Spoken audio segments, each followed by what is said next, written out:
The greatest threat facing FIFA today is not sitting inside a stadium. It is not a rival organization. It is not a financial crisis. It is not even a security threat. It is something far more dangerous because it cannot be measured on a balance sheet or stopped by a police force. It is the slow collapse of trust. Across the football world, a growing number of supporters are asking a question that FIFA never expected to hear. Not who will win the World Cup, not which nation will lift the trophy, but whether this tournament still deserves their support at all. What began as scattered criticism online has evolved into something much larger. Fans are canceling trips. Travel plans are disappearing. Boycott campaigns are spreading across social media faster than FIFA can respond. The atmosphere surrounding the biggest World Cup in history is becoming increasingly defined by politics, division, and uncertainty. Then came the development that sent shockwaves through football. Iran reportedly informed FIFA that playing on American soil was unacceptable. Suddenly, the conversation changed.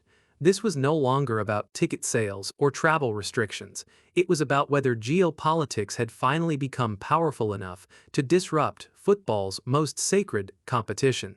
For 90 years, the World Cup survived wars, diplomatic crises, and political rivalries. It remained one of the few events capable of bringing the planet together. But now, FIFA finds itself confronting a possibility that once seemed impossible. What if the biggest World Cup ever created becomes remembered not for the football, but for the people who chose not to be part of it? Because the story unfolding around World Cup 2026 is no longer about the game itself, it is about whether the world still believes in what the tournament represents.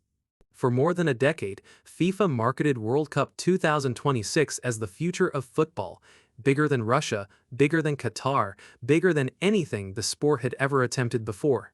48 teams, 3 host nations, more matches, more cities, more fans, more revenue. Every presentation looked unstoppable. The United States would provide world-class infrastructure.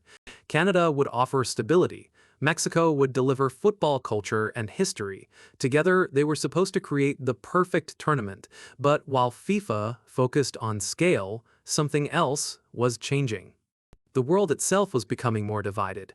Political tensions were rising across continents. Immigration debates dominated headlines.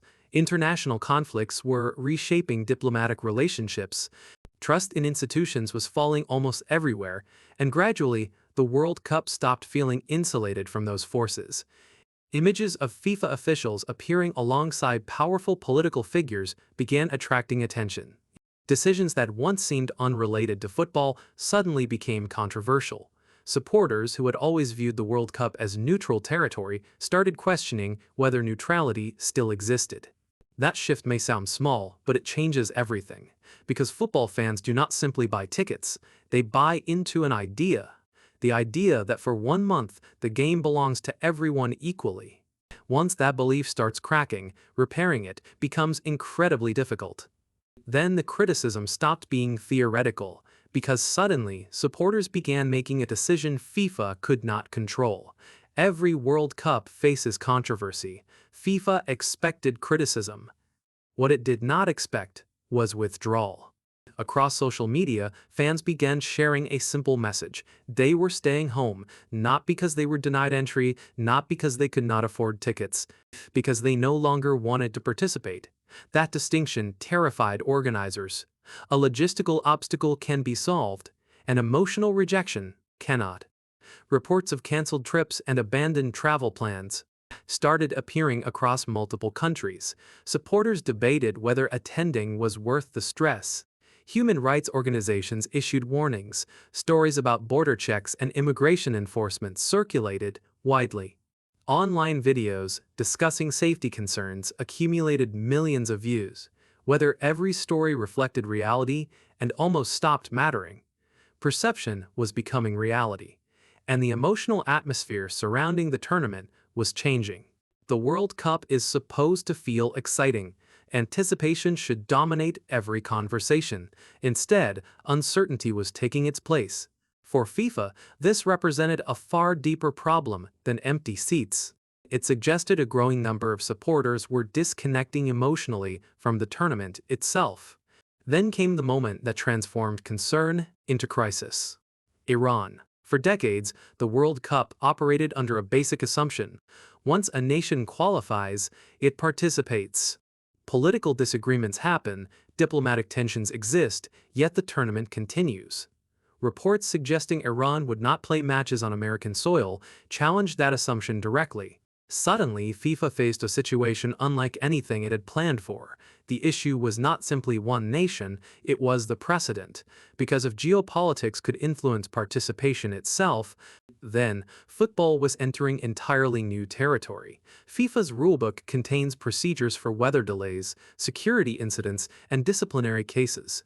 But it was never built for a world where qualified teams openly challenge the political framework surrounding a host nation. That uncertainty became the story. Not goals, not tactics, not players, the possibility that politics had become powerful enough to shape the tournament itself. And once that conversation entered public debate, FIFA lost one of its most valuable assets: predictability. Yet the most surprising part of the story was still ahead, because even when restrictions started easing, the skepticism did not disappear. When American authorities relaxed the parts of their visa policies connected to World Cup travel, many assumed tensions would ease. After all, one of the most controversial barriers appeared to be shrinking, but by then, the conversation had already evolved beyond visas. Supporters were no longer debating paperwork. They were debating trust. Trust that travel would be smooth, trust that politics would stay outside the stadium, trust that they would feel welcome, trust that football would remain the main attraction. Those concerns are much harder to solve because they exist emotionally rather than administratively. FIFA could remove obstacles, governments could adjust policies, airlines could increase routes. Yet none of those actions could instantly rebuild confidence once supporters started emotionally disconnecting from the event. Fear spreads differently than facts. It moves through stories, experiences, and perceptions. And by 2026, that emotional narrative had become stronger than any policy announcement FIFA could make. The real crisis facing FIFA is not attendance, it is meaning, because the organization is losing control of what the World Cup represents. For generations, the tournament symbolized unity. Countries that disagreed politically still met on the pitch. Rivalries remained sporting rather than ideological. Football served as common ground, but increasingly, World Cup 2026 is being viewed through a different lens. Political division, border tensions, public distrust, international conflict. The headlines surrounding the competition are no longer focused exclusively on football. And that matters because narrative shapes legacy. Years after a tournament ends, people rarely remember ticket pricing structures or sponsorship agreements. They remember how it felt, the atmosphere, the emotion, the symbolism. So, FIFA can still deliver packed stadiums and record television audiences, but if supporters begin associating the tournament with controversy rather than celebration, a different kind of damage occurs, the kind that lingers long after the final whistle.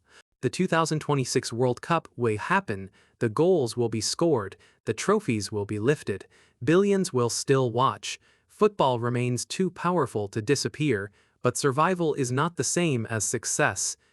Because beneath the spectacle, something fundamental is being tested. For generations, the World Cup offered an escape from the divisions of ordinary life. It was one of the few moments when politics stepped aside and football took center stage. That promise now feels increasingly fragile. The tournament is becoming a mirror reflecting the world around it, a world that is polarized, skeptical, and deeply divided. Years from now, fans may remember this World Cup not only for what happened on the pitch, but for what happened around it. The debates, the tensions, the cancellations, the uncertainty, the growing sense that football was no longer operating above politics, but inside it.